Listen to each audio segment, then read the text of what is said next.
إن الحمد لله نحمده ونستعينه ونستغفره ونعوذ بالله من شرور أنفسنا ومن سيئات أعمالنا من يهده الله فلا مضل له ومن يضلل فلا هادي له وأشهد أن لا إله إلا الله وحده لا شريك له وأشهد أن محمدا عبده ورسوله أما بعد فإن أصدق الحديث كتاب الله وخير الهدي هدي محمد صلى الله عليه وسلم وشر الأمور محدثاتها وكل محدثة بدعة وكل بدعة ضلالة وكل ضلالة في النار. حياكم الله. Aujourd'hui le samedi 7 Rabi' al-Awwal de l'année 1442 de l'Hégire, correspondant au 24 octobre 2020. Je suis très heureux de vous retrouver afin de poursuivre ensemble l'étude de l'Aqida al-Wasitiyya de Cheikh al-Islam Ibn Taymiyyah, qu'Allah lui fasse miséricorde, qui est décédé en l'an 728 de l'Hégire. L'Aqida al-Wasitiyya qui traite de la croyance islamique, l'Aqida al-Islamiyya, de manière générale, mais dans laquelle l'accent est mis sur les noms et les attributs d'Allah. Nous sommes arrivés au paragraphe dans lequel Cheikh l'Islam parlera de la croyance par rapport au jour dernier. Il a dit, rahimahullah, وتقوم القيامة التي أخبر الله بها في كتابه وعلى لسان رسوله وأجمع عليها المسلمون فيقوم الناس من قبورهم لرب العالمين حفاة عراة. Donc il nous dit, qui fait partie également de la croyance au jour dernier, de croire en tout ce que nous a informé le prophète alayhi salatu wassalam. وتقوم القيامة التي أخبر الله بها في كتابه. Le jour de la résurrection arrivera comme Allah Azza wa Jalla nous a informé dans son livre et par l'intermédiaire de son messager, et chose sur laquelle il y a consensus des musulmans. Les gens sortiront de leur tombe. Les gens sortiront de leur tombe tout en étant nus. Hufatan urat, et déchaussés, nus et déchaussés. Ils sortiront de leur tombe exactement comme Allah Azza wa Jal les a créés. Et ils ne seront pas circoncis non plus, comme c'est rapporté dans d'autres hadiths.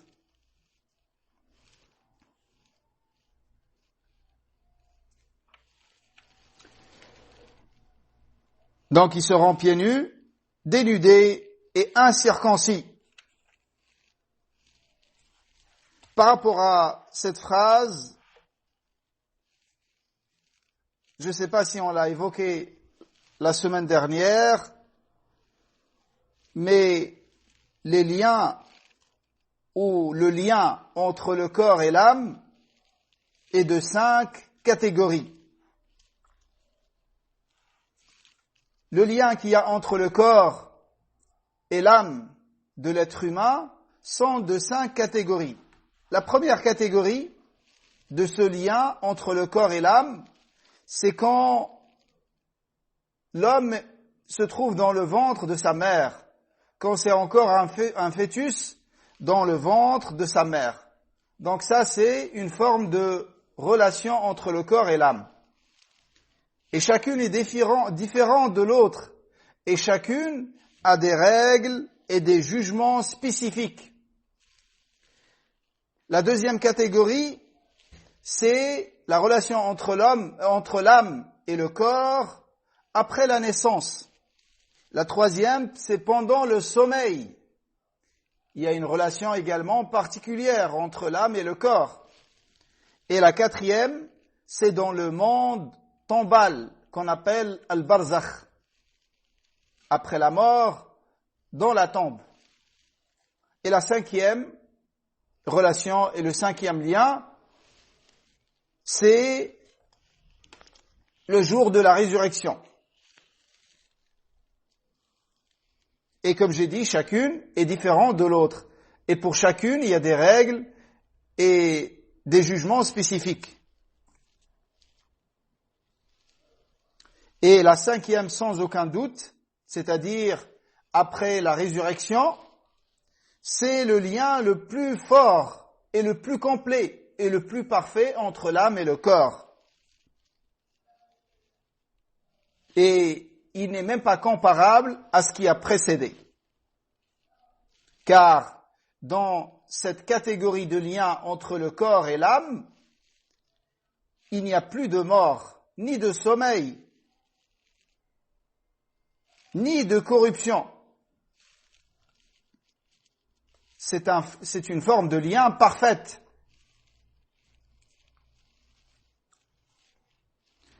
Donc c'est pour ça que Cheikh l'Islam a dit وَتَقُومُ الْقِيَامَةُ الَّتِي أَخْبَرَ اللَّهُ بِهَا فِي كِتَابِهِ.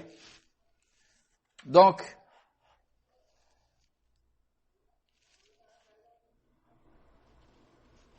comme Allah nous a informé dans son livre et par l'intermédiaire de son prophète alayhi salatu wassalam dans sa tradition authentique, et comme c'est l'unanimité entre les musulmans. Il n'y a pas un musulman qui ne croit pas en la résurrection après la mort.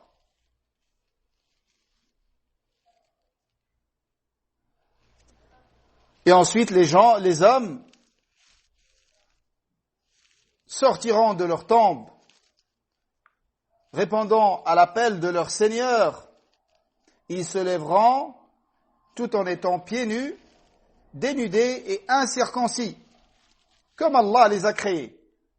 Ils laisseront derrière eux leurs biens, leurs familles, leurs enfants, leurs vêtements. Ils viendront comme Allah les a créés. Et Aïcha radiyallahu anha, quand elle a entendu ce hadith de la bouche du prophète alayhi salatu wassalam, regardez comment réfléchit la femme croyante, pieuse, pudique. Elle s'est souciée de son état ce jour-là, où elle sera dénudée. Regardez la pudeur de la femme croyante. Le jour de la résurrection, son souci quand elle a appris ce hadith, comment elle sera toute nue, radiyallahu anha. Et Nabi alayhi salam l'a rassuré que ce jour-là, personne ne pensera à regarder l'autre. Chacun a ses propres soucis. Et ce qu'il attend, c'est beaucoup plus grave que de regarder quelqu'un à côté, à droite, à gauche. Et chacun sera complètement penché sur son sort, sur ce qu'il attend devant Allah subhanahu wa ta'ala. Comme épreuve pénible et difficile, dont la conséquence peut être un paradis pour l'éternité ou un enfer pour l'éternité. Un paradis pour l'éternité pour les croyants. Même ceux qui seront châtiés en enfer pendant une période qu'Allah Azza wa Jalla leur déterminera proportionnellement à leur péché, mais leur destinée finale pour tous les croyants, pour tous les muwahhidines, c'est le paradis. Comme les mécréants, leur destinée finale, c'est l'enfer, wal'iyadhu billah, qu'Allah nous en préserve. Qu'Allah nous préserve du châtiment du feu.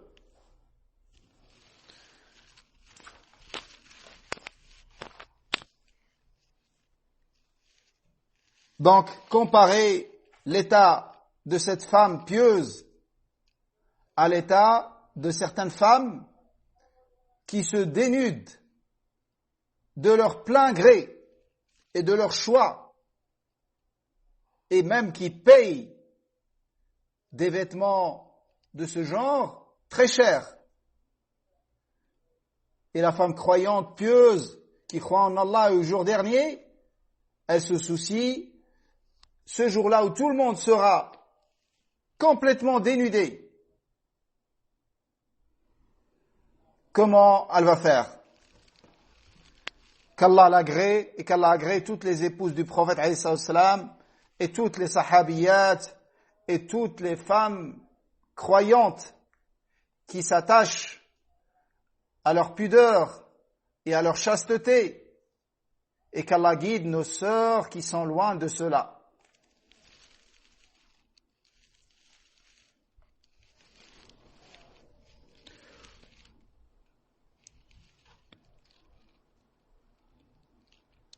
Donc les gens sortiront de leur tombe pour rendre compte de leurs actes dans le bas monde. Car les demeures sont 3 demeures. Le bas monde dans lequel on est aujourd'hui. La deuxième demeure, c'est la tombe après la mort.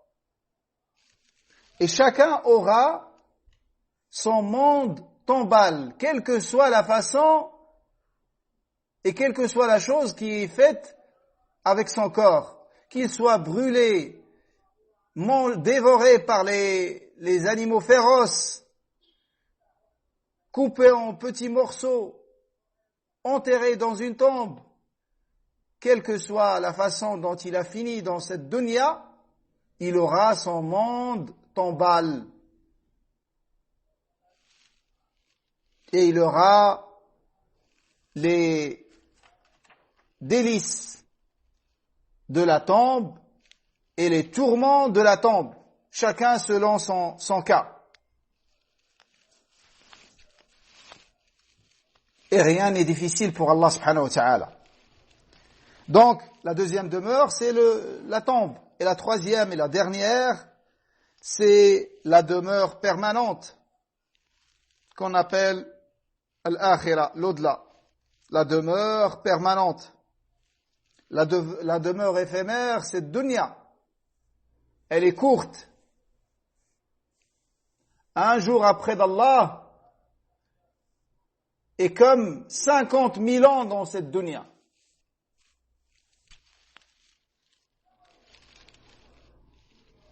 Allah Azza wa Jalla a créé l'homme composé d'un corps et d'une âme. Et il a fait en sorte que les jugements dans ce bas monde sont sur le corps et les âmes suivent. Et le jugement et les règles dans le monde tombal seront sur l'âme et le corps suit. Et dans la demeure permanente, les jugements seront sur l'âme et le corps. Quand je dis le jugement, c'est de la parole de Cheikh l'Islam Taymiyyah, ça veut dire les délices et les tourments. Le châtiment et la récompense, tout ça sera dans l'akhira sur le corps et sur l'âme de la manière la plus parfaite. Ensuite, Cheikh l'Islam a dit, rahimahullah, Hufatan, uratan, ghurla, ils sortiront pieds nus, dénudés et incirconcis. وتدنو منهم الشمس ويلجمهم العرق. نسأل الله السلامة والعافية. Le soleil se rapprochera d'eux.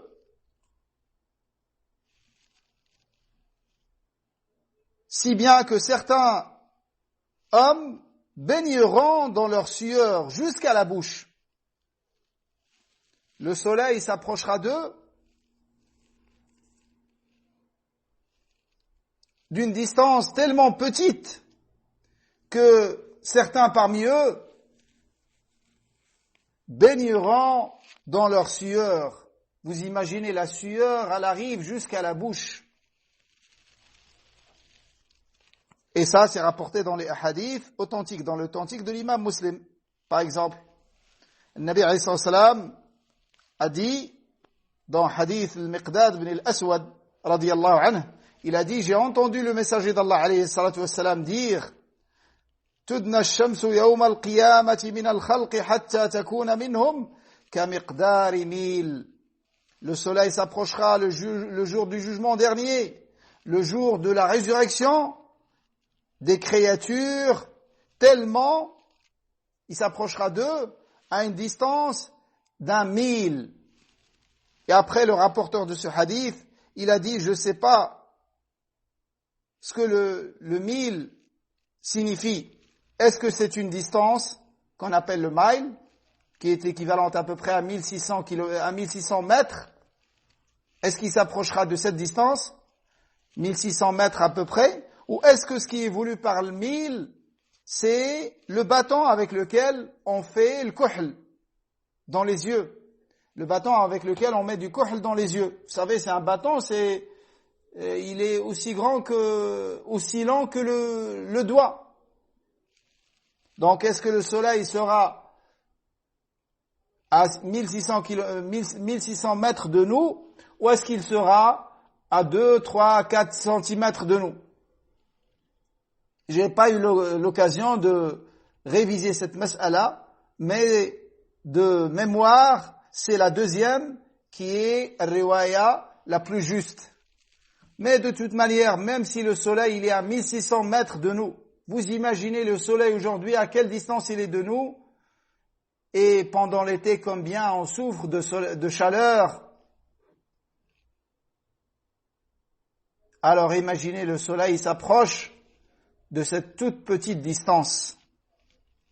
C'est pour ça il y en a qui vont baigner dans leur sueur jusqu'à la bouche. Ensuite, Al-Miqdad radiyallahu anhu a dit, la suite de ce hadith, dans l'authentique de l'imam Muslim, il a dit, فَيَكُونُ النَّاسُ عَلَى قَدْرِ أَعْمَالِهِمْ فِي الْعَرَقِ. Ainsi les gens vont baigner dans leur sueur, chacun selon ses œuvres et selon ses actes. Parmi eux, dont la sueur arrivera au niveau des chevilles, et d'autres au niveau du genou, et d'autres, la sueur arrivera au niveau des lambes, yani au niveau des hanches, et d'autres, ils seront baignés dans la sueur jusqu'à la bouche. Et le Nabi alayhi salam, quand il a dit ça, il a fait un signe à sa bouche pour dire que ça arrivera jusqu'à la bouche. Wal-'iyadhu billah. Alors que cette catégorie parmi les croyants seront ce jour-là sous l'ombre du trône d'Allah subhanahu wa ta'ala. Ils ne subiront pas cette chaleur ni cette sueur. Ils seront protégés. Qu'Allah fasse qu'on soit parmi ces catégories. Parmi eux, un gouverneur juste, un jeune qui a grandi dans l'adoration d'Allah, un homme dont le cœur est attaché à la mosquée, un homme qui a évoqué Allah en étant seul et qui a pleuré par crainte d'Allah subhanahu wa ta'ala. 2 hommes qui se sont aimés en Allah et ensuite qui se sont séparés pour Allah subhanahu wa ta'ala. Chacun est parti dans une direction et le lien entre eux, c'est l'amour d'Allah subhanahu wa ta'ala. Quand ils sont réunis et quand ils sont séparés. Le lien entre eux, c'est l'amour d'Allah subhanahu wa ta'ala. Et il faut savoir, mes frères, que aimer quelqu'un en Allah, c'est quelque chose qu'on dit facilement avec la langue. Et il nous est demandé de le dire à nos frères et à nos sœurs, quand on les aime en Allah, de leur dire « Je t'aime en Allah ». C'est une sunnah. Mais, comme a dit Shawkani rahimahullah, aimer en Allah, c'est pas quelque chose de facile. C'est pas quelque chose de facile, c'est quelque chose de très difficile. sauf pour celui pour qui Allah l'a facilité. Qu'Allah fasse qu'on soit parmi ceux qui aiment en Allah et qui détestent en Allah. Quand tu prends un mawqif, une position dans une fitna, dans n'importe quelle chose, dans ta religion, faut que ce soit pour Allah. Pas pour faire triompher une partie. Ou pour faire triompher ceux de qui tu es le plus proche. Prends une position en voulant plaire à Allah seulement. C'est ça qui va te servir auprès d'Allah. Et tout le reste ne te sera d'aucune utilité.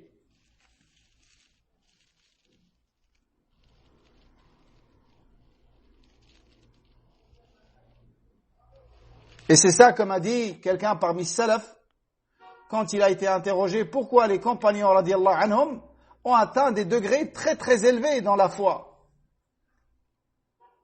Pourtant, quand tu lis dans leur biographie, tu trouves pas des actes, ils prient toute la nuit, ils jeûnent tout le temps, tu trouves pas ça. Par contre, tu le trouves chez Tabi'in. Ils lui ont dit pourquoi, malgré ça, Sahaba, c'est des niveaux que personne ne peut atteindre après eux. Il a dit, écoutez cette réponse. كانوا يعبدون الله والآخرة في قلوبهم ونحن نعبد الله والدنيا في قلوبنا. Ils adoraient Allah en ayant l'au-delà dans le cœur. Et nous, on adore Allah en ayant la dunya dans le cœur. Yani notre intention et notre objectif et notre but à travers cette adoration, c'est dunya. Alors que eux, ils visaient ce qu'il y a auprès d'Allah subhanahu wa ta'ala. Sincèrement. Qu'Allah les agrée tous et qu'Allah nous fasse mourir sur la même voie que eux, même si on n'arrivera jamais à leur degré dans l'adoration et dans le comportement et dans tous les domaines de la religion. Mais on espère qu'Allah nous ressuscite avec eux, avec l'amour qu'on a pour eux. Radiyallahu anhum.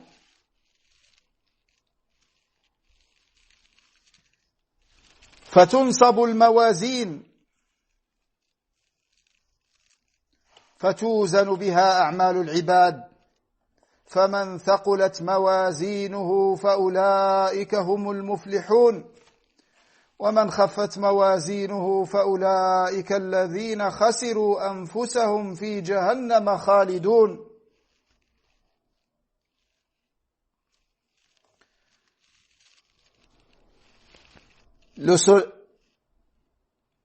Ils seront dressés les balances où seront pesées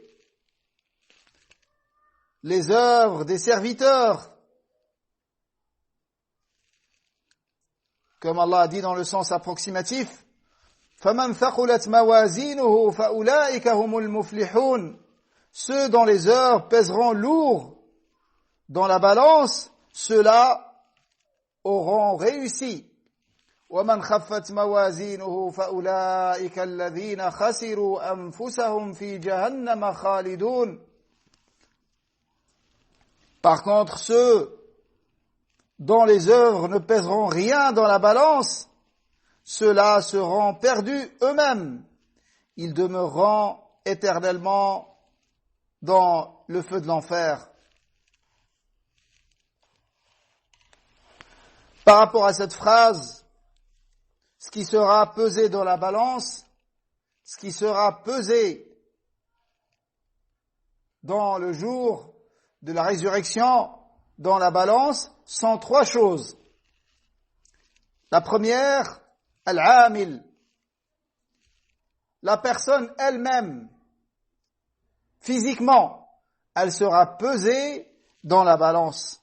Il y a beaucoup de hadiths, beaucoup de dalils sur ce point. Parmi les dalils, hadith Abi Huraira, qu'Allah l'agrée, rapporté dans les deux authentiques, il a dit que le messager d'Allah alayhi salatu wassalam a dit que le jour de la résurrection, Allah fera venir l'homme gigantesque et bien rempli, il ne pèsera auprès d'Allah même pas le poids de l'aile d'un moustique. Également, le hadith qui est très connu par rapport à Abdullah ibn Mas'ud, quand ses jambes ont tremblé avec le vent, quand il était monté sur un arbre pour prendre un siwak pour le prophète alayhi salam, Sahaba ont ri, radiyallahu anhum, de la finesse de ses jambes. Le Nabi alayhi salam lui a dit, vous rigolez de la finesse, vous riez de la finesse de ses jambes. Par Allah, elles sont plus lourdes dans la balance que la montagne de Uhud. Et la montagne de Uhud, c'est une très très grande montagne qui fait 7 km par 3. Une très très grande montagne. Donc tout ça, c'est des dalils comme quoi le serviteur sera pesé lui-même. Également, parmi ce qui sera pesé dans la balance, ce sont les œuvres, yani l'œuvre elle-même. Allah Azza wa Jal lui donnera une représentation physique, l'œuvre. La bonne action elle-même sera pesée dans la balance. Parmi les dalils sur ce point, la parole du prophète alayhi salam, le hadith avec lequel l'imam al-Bukhari a bouclé son authentique, hadith Abi Hurayra, que le messager d'Allah alayhi salam a dit, كلمتان خفيفتان على اللسان ثقيلتان في الميزان حبيبتان إلى الرحمن سبحان الله وبحمده سبحان الله العظيم, rapporté dans les deux authentiques. Deux paroles qui sont légères sur la langue, c'est-à-dire faciles à répéter. Et le dhikr de manière générale, c'est très facile à dire. Tu peux dire Subhanallah 1000 fois par jour facilement. En 2 minutes, tu peux dire Subhanallah 100 fois. En 20 minutes, tu peux le dire 1000 fois.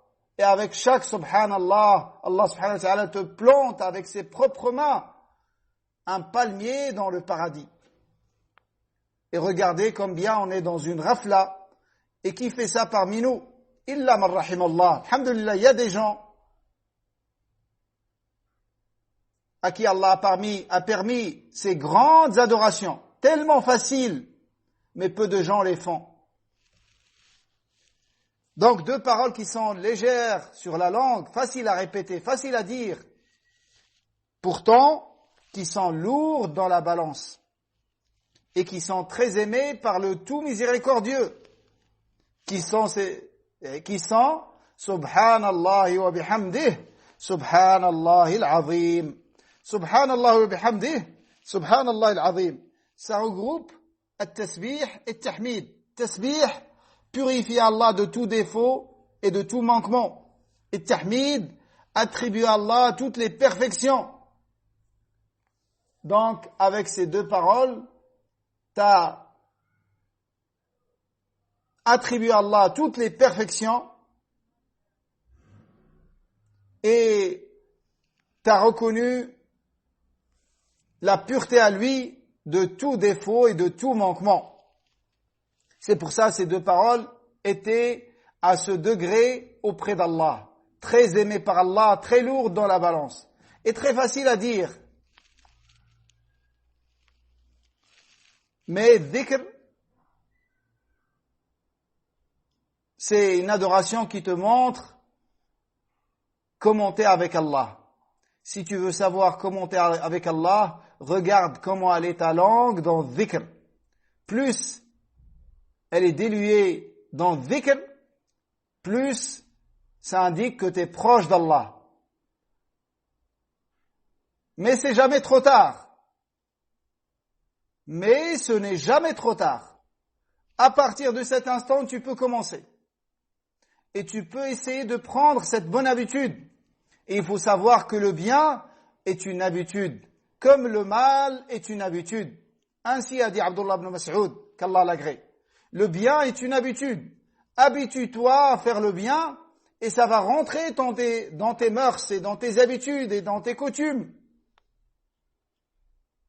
Habitue-toi à faire dhikr Yani pour la femme dans sa maison, pendant qu'elle prépare à manger, pendant qu'elle fasse son ménage, elle dit Subhanallah wa bihamdih, Subhanallah al-azim. Elle dit La ilaha illallah. Elle dit La hawla wa la quwwata illa billah. Et ainsi de suite. Et elle dit les 4 paroles que le Nabi sallallahu alayhi wa sallam a dit que je dis ces 4 paroles est meilleur pour moi que de tout ce qui est contenu dans cette dunya. Subhanallah, walhamdulillah, wa la ilaha wallahu akbar, wa la ilaha illallah, wallahu akbar. Subhanallah, walhamdulillah, wa la ilaha illallah, wallahu akbar. Et la hawla wa la quwwata illa billah est un trésor parmi les trésors du paradis. La troisième chose qui sera pesée dans la balance, ce sont as-suhuf, les feuilles du livre des comptes, les feuilles dans lesquelles sont inscrits les bonnes actions et les mauvaises actions. Ça aussi, ça sera pesé, comme ça a été rapporté dans le hadith Abdullah ibn Amr, qu'Allah l'agrée, qui est très connu, hadith al-bitaqa, hadith de la carte ou de la feuille.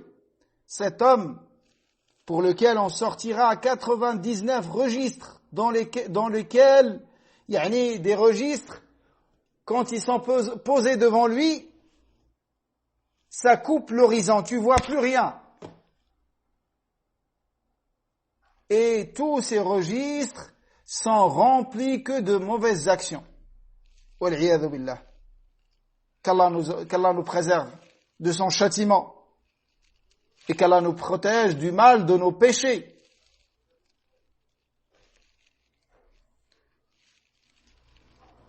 Et on lui dira à cet homme, est-ce que tu renies quelque chose de toutes ces mauvaises actions, de tous ces péchés?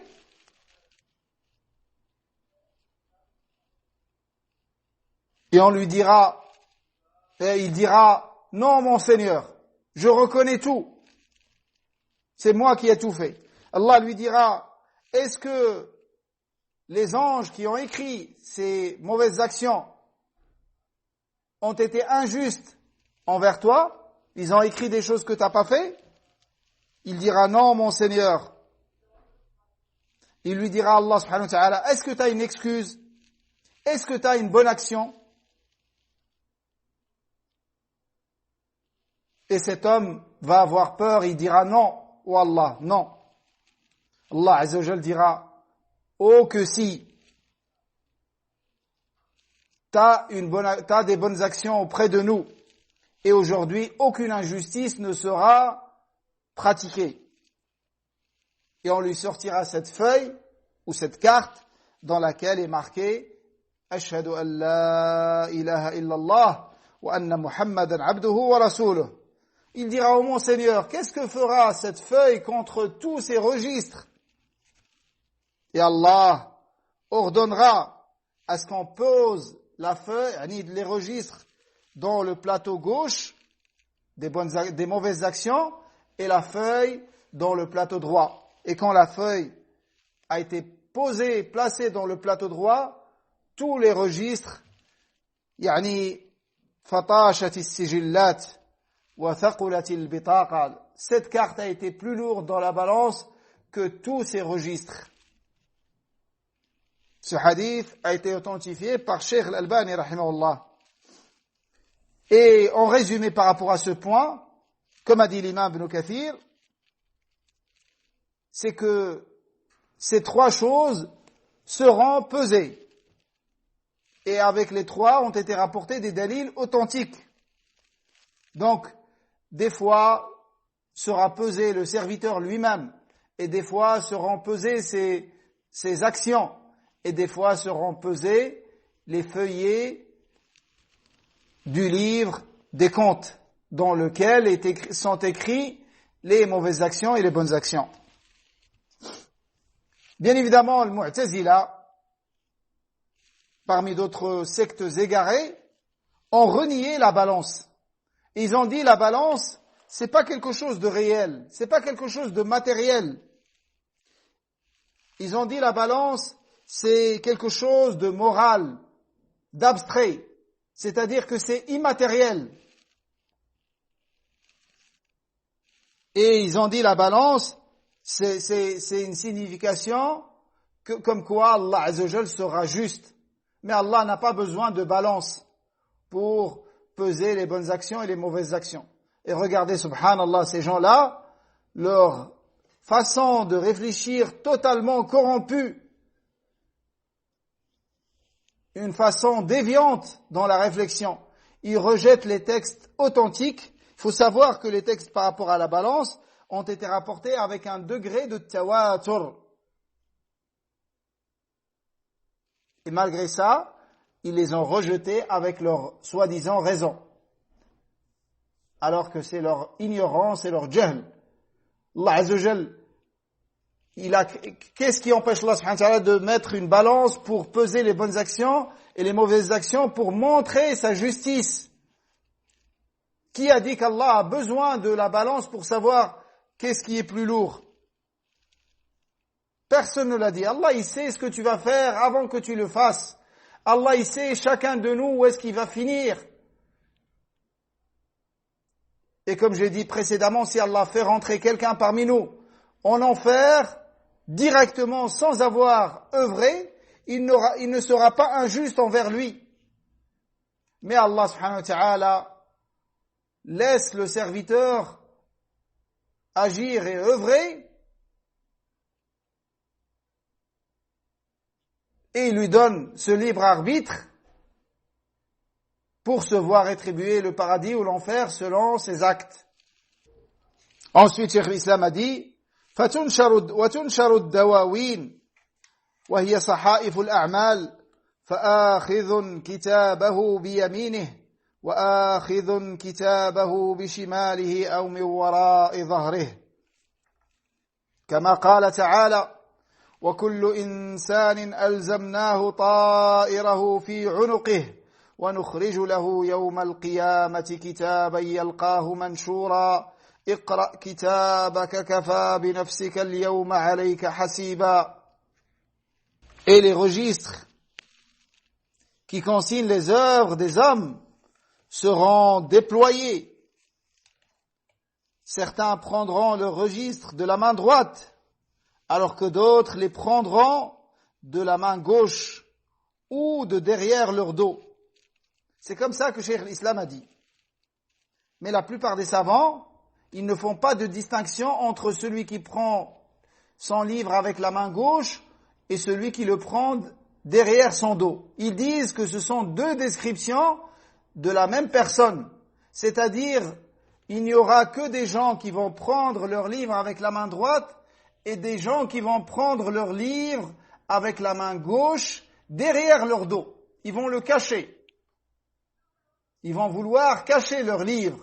C'est pour ça ils vont le prendre avec leur main gauche et ils vont mettre la main gauche derrière le dos. Wal-'iyadhu billah. Comme Allah subhanahu wa ta'ala dit dans le sens approximatif, au cou de chaque homme, nous avons attaché son œuvre. وَكُلُّ إِنسَانٍ أَلْزَمْنَاهُ طَائِرَهُ فِي عُنُقِهِ.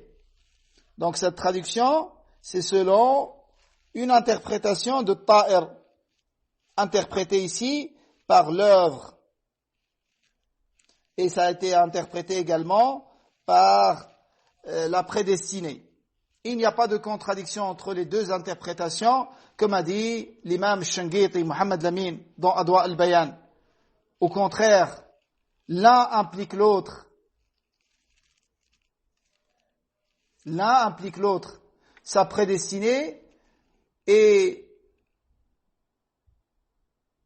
en lien avec ses œuvres. Et ses œuvres sont la cause de sa prédestinée. Paradis ou enfer. Au cou de chaque homme, nous avons attaché son œuvre, et le jour de la résurrection, nous lui remettrons un registre qu'il trouvera déployé. Lis ton registre. Tu suffis aujourd'hui pour dresser le bilan de tes œuvres. Donc, ensuite il a dit, وَيُحَاسِبُ اللَّهُ الْخَلَائِقَ وَيَخْلُو بِعَبْدِهِ الْمُؤْمِنِ فيقرره بذنوبه كما وصف ذلك في الكتاب والسنة.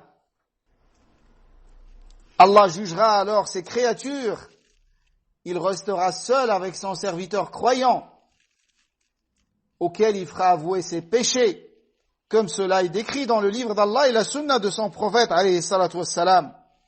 Donc le jugement, c'est la pesée entre les bonnes actions et les mauvaises actions, entre les bonnes œuvres et les péchés. Et il faut savoir qu'il y a une catégorie de croyants qui vont entrer au paradis sans jugement et sans châtiment. Qu'Allah fasse qu'on soit parmi eux. C'est ceux qui ont pratiqué le tawhid à la perfection. À leur tête, Abu Bakr Siddiq, qu'Allah l'agrée, ainsi que et qu'Allah agrée tous les compagnons. Mais parmi ceux qui vont au paradis sans être jugés ni châtiés, Abu Bakr Siddiq. Et parmi ceux également qui vont avoir ce mérite, Ukkash ibn Mihsin.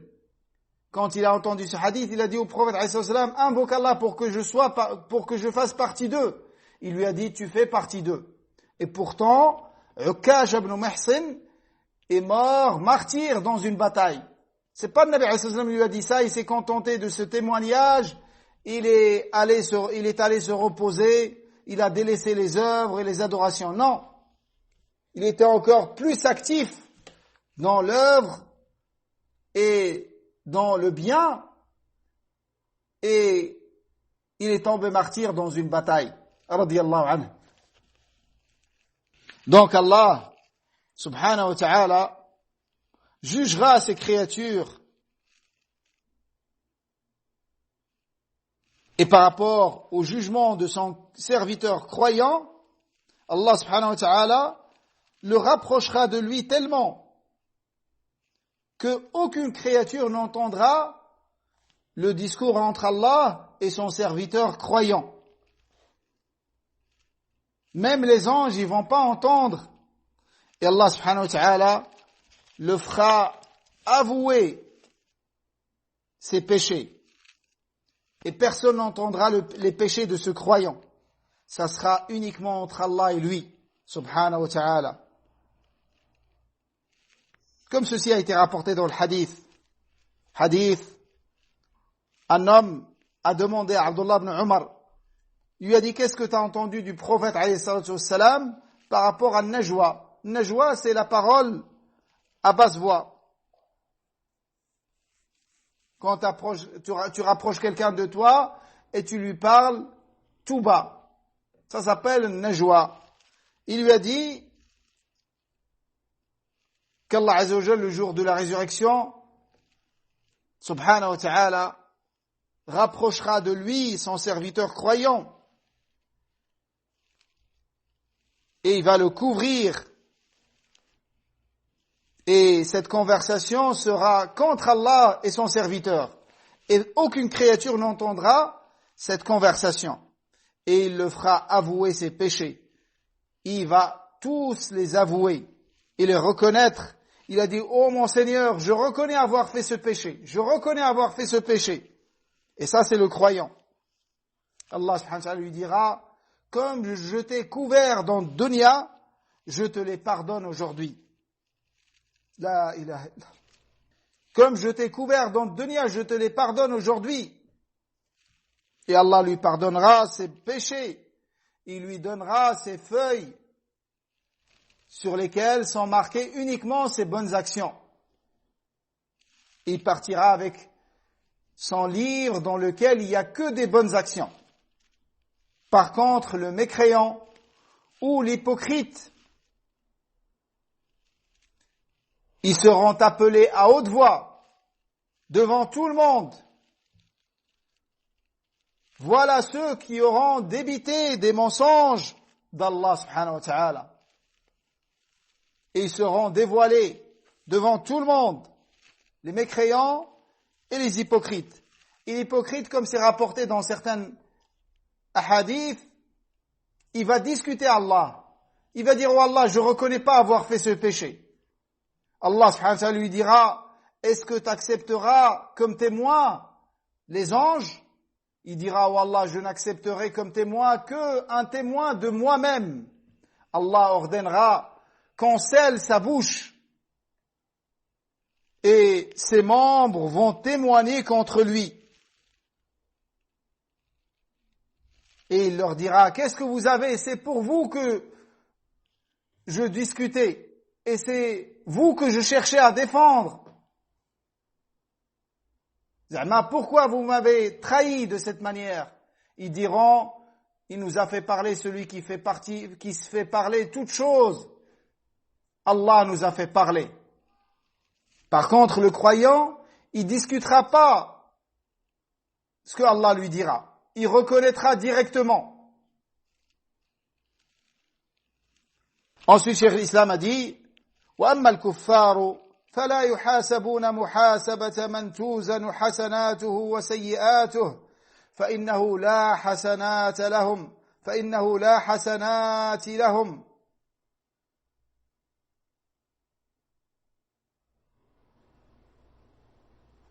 فإنه لا حسنات لهم فإنه لا حسنات لهم ولكن تعد أعمالهم فتحصى فيوقفون عليها ويقررون بها.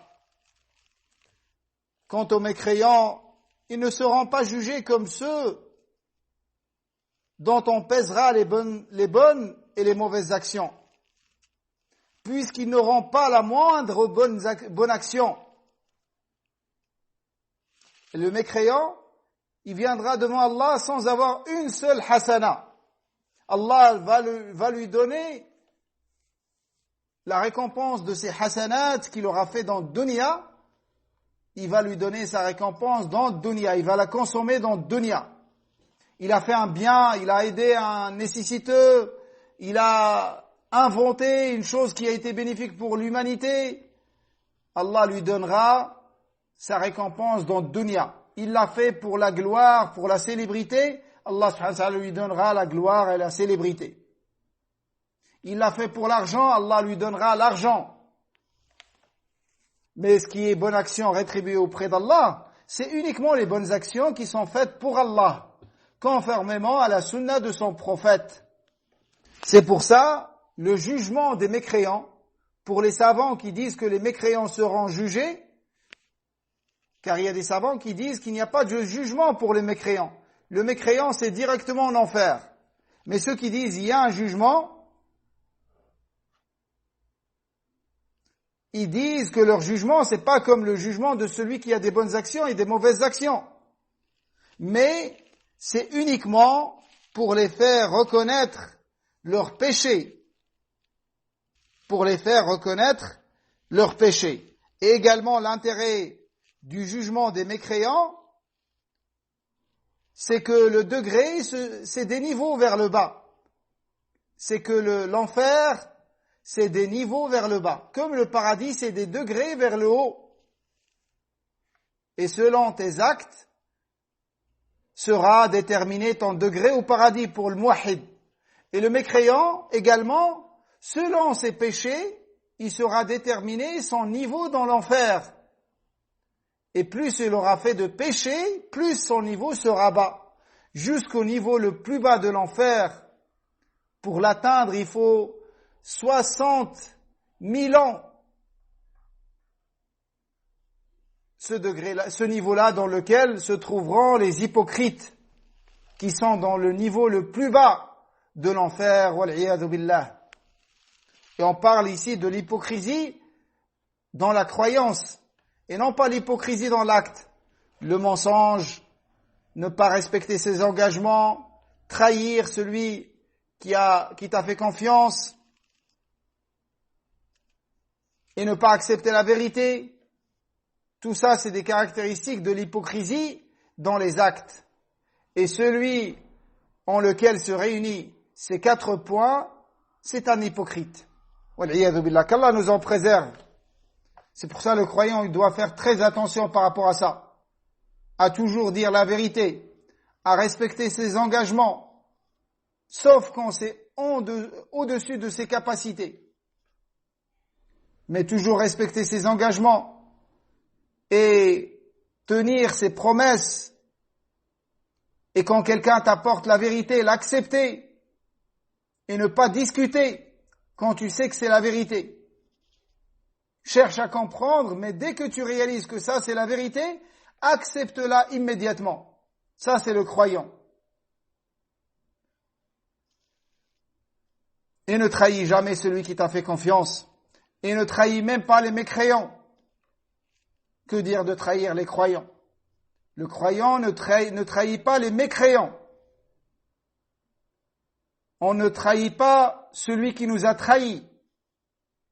Mais on garde un bon comportement avec tout le monde.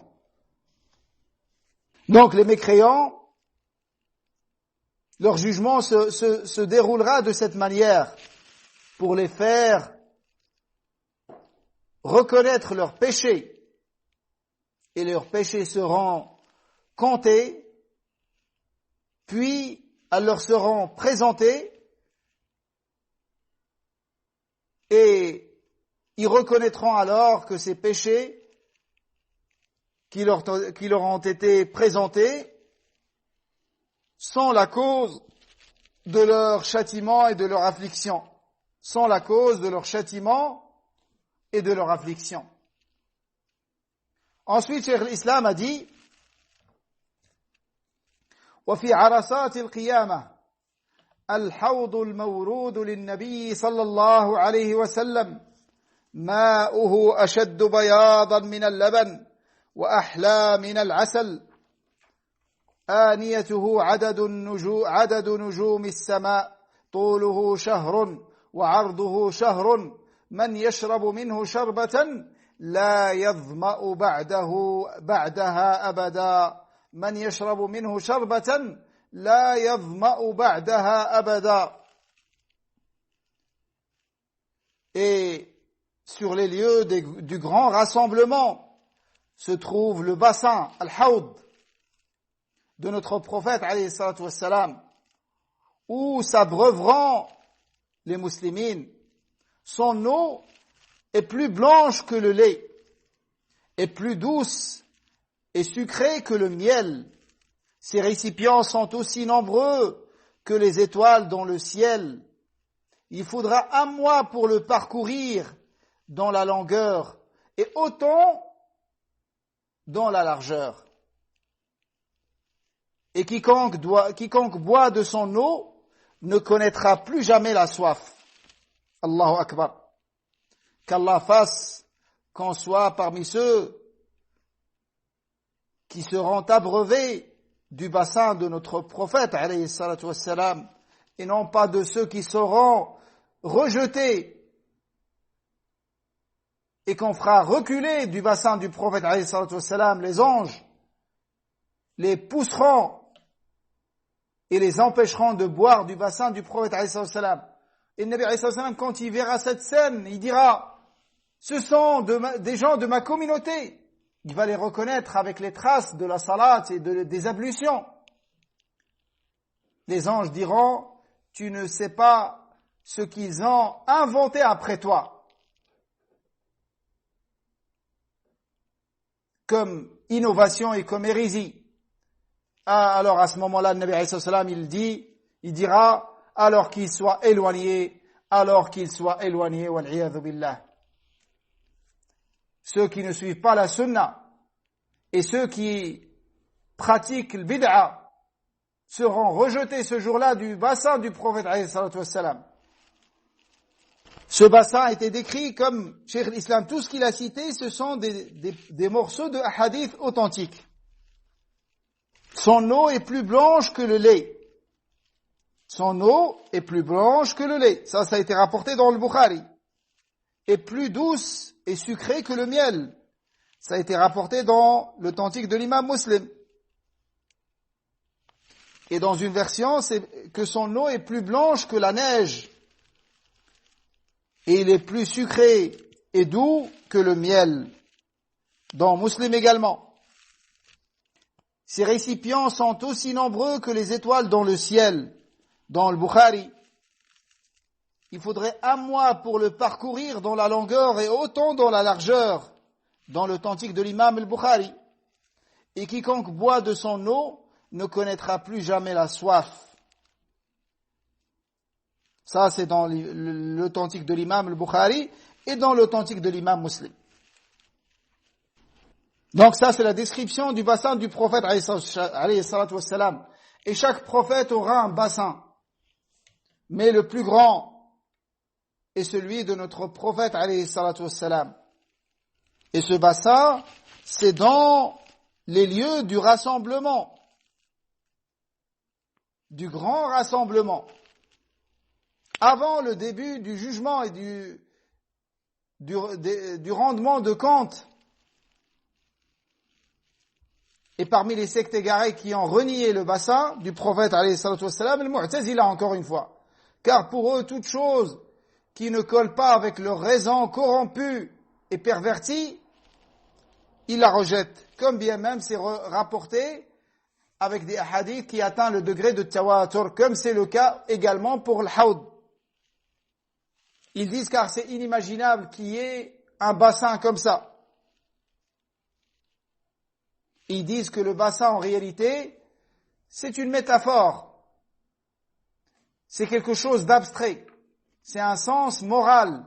Le bassin, ça signifie pour eux cet apaisement et cette sérénité qu'Allah accordera aux croyants. Et ça, c'est un égarement. C'est un égarement. Regardez toutes les descriptions, ces récipients, son eau, sa largeur, sa longueur, tout ça c'est des métaphores et subhanallah. Et qui a compris ça comme ça parmi les compagnons radiyallahu anhum? Et pourquoi le Nabi alayhi salam ne l'a pas exprimé directement comme ça? Et de toute manière, toutes les affaires de l'au-delà ne sont comparables en rien aux choses dans dunya. Ce qui est similaire, c'est uniquement les noms.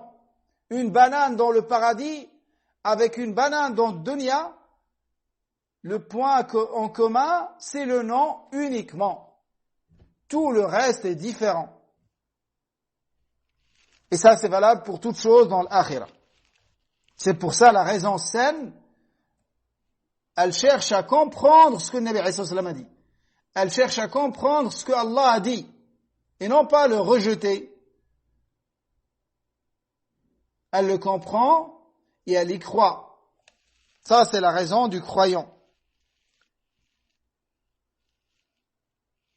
Ensuite, Ibn Taymiyyah rahimahullah dit وَالصِّرَاطُ مَنْصُوبٌ عَلَى مَتْنِ جَهَنَّمْ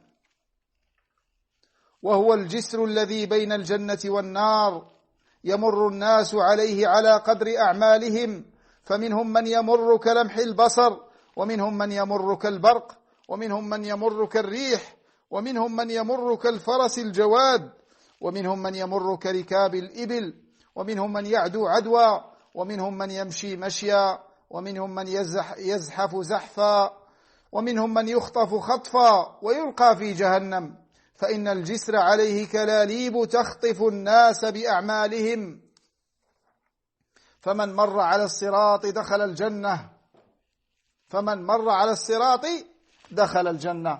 Donc là, dans ce paragraphe, il parlera de sirat. Sirat, c'est le pont.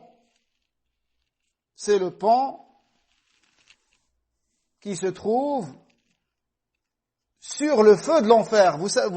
Comme vous savez, Jahannam, c'est un trou. C'est un trou dont la profondeur est 70 000 ans.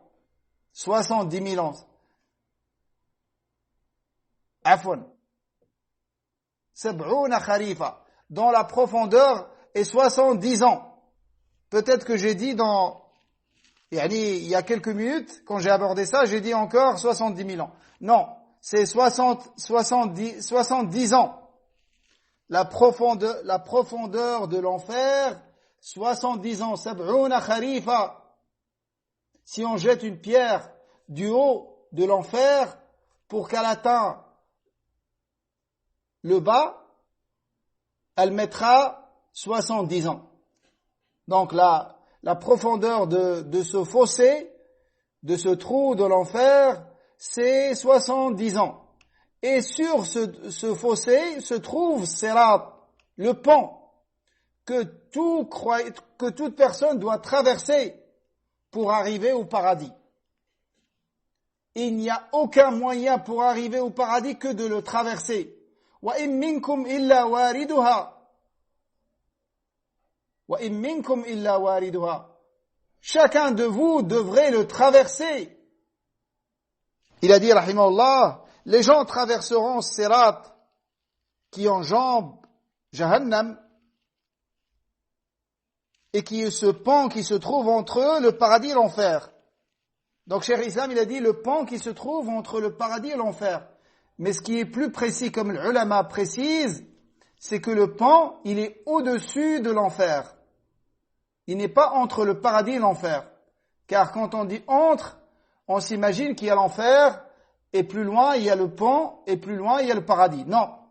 Il y a l'enfer, c'est un trou sur lequel il y a le pont qui mène vers le paradis. Et ensuite, il a dit, chacun, parmi ceux qui traverseront ce pont, a une allure qui dépendra de ses œuvres. Il traversera à une vitesse proportionnelle à ses bonnes œuvres dans le dunya. C'est pour ça qu'il y a un sirat dans le dunya. Celui qui marche dessus, il marchera sur celui de l'akhira. Et il marchera sur l'akhira avec la même vitesse que celle de dunya. La vitesse dans le bien, ça sera sa vitesse pour traverser ce pont. C'est pour ça qu'il y en a qui vont le traverser en un clin d'œil.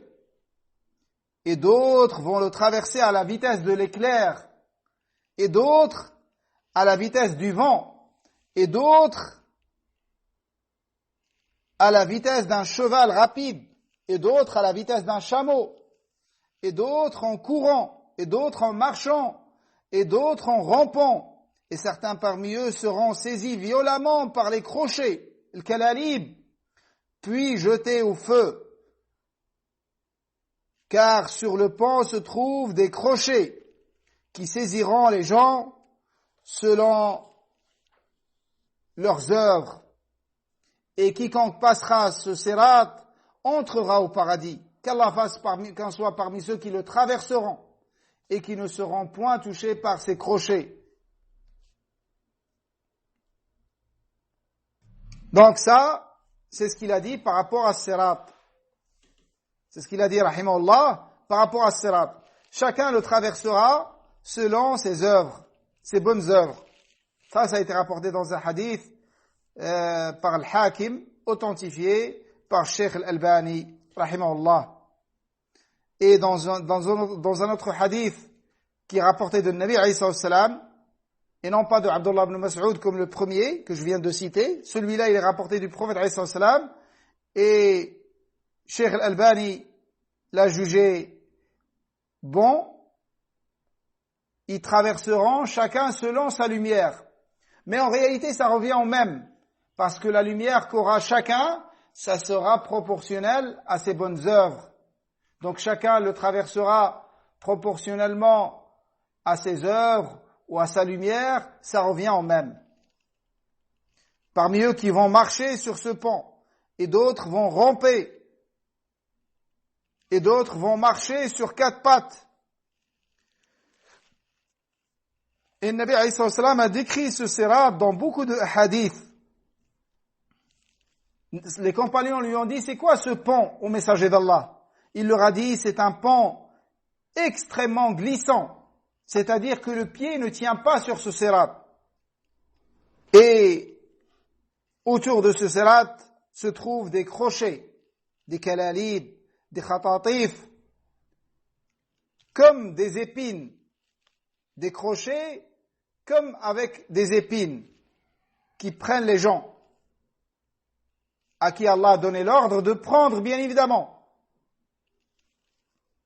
Et les croyants vont traverser ce pont et ensuite iront au paradis, ceux qui vont le traverser.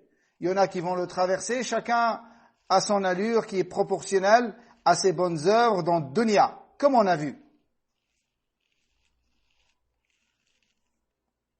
Ensuite, il a dit, rahimahullah, فَإِذَا عَبَرُوا عَلَيْهِ وَقَفُوا عَلَى قَنْطَرَةٍ بَيْنَ الْجَنَّةِ وَالنَّارِ فَيُقْتَصُّ لِبَعْضِهِمْ مِنْ بَعْضٍ فَإِذَا هُذِّبُوا وَنُقُّوا أُذِنَ لَهُمْ فِي دُخُولِ الْجَنَّةِ.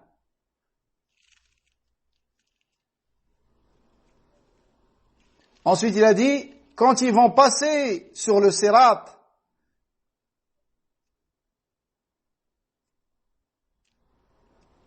quand ils vont traverser ce sirat, ils vont s'arrêter sur un pont, un petit pont.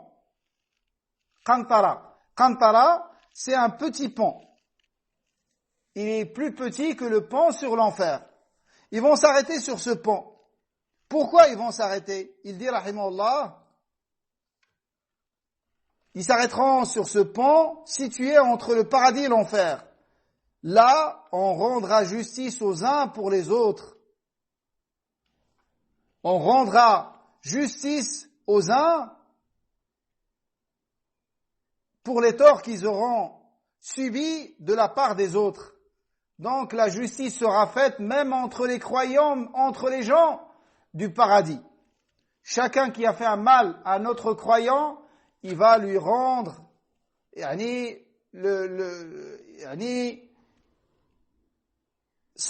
va donner le droit à celui à qui il a commis une injustice. Et c'est seulement lorsqu'ils auront été purifiés qu'ils obtiendront l'autorisation d'entrer au paradis. Après ce petit pont, et après qu'Allah donne à chacun son droit, c'est là où ils pourront aller au paradis.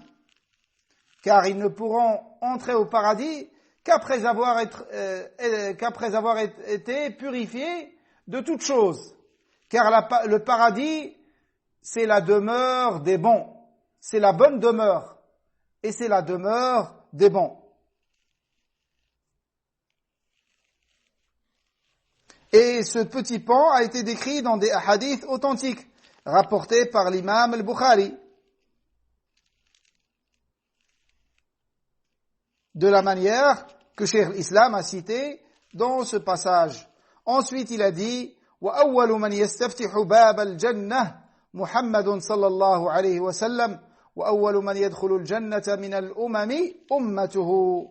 Le premier à frapper à la porte du paradis sera Muhammad sallallahu alayhi wa sallam. Et la première des nations à entrer au paradis sera sa nation. Par rapport à ça, il était rapporté un hadith selon Anas ibn Malik, le messager d'Allah alayhi salatu wa sallam a dit, je viendrai devant la porte du paradis le jour de la résurrection et je toquerai, il m'ouvrira l'ange gardien du paradis. Il me dira, t'es qui? Je dirai, je suis Muhammad. Il me dira, c'est à toi qu'il m'a été ordonné d'ouvrir le paradis et de ne pas l'ouvrir à quelqu'un avant toi. Rapporté par l'imam Muslim dans son authentique.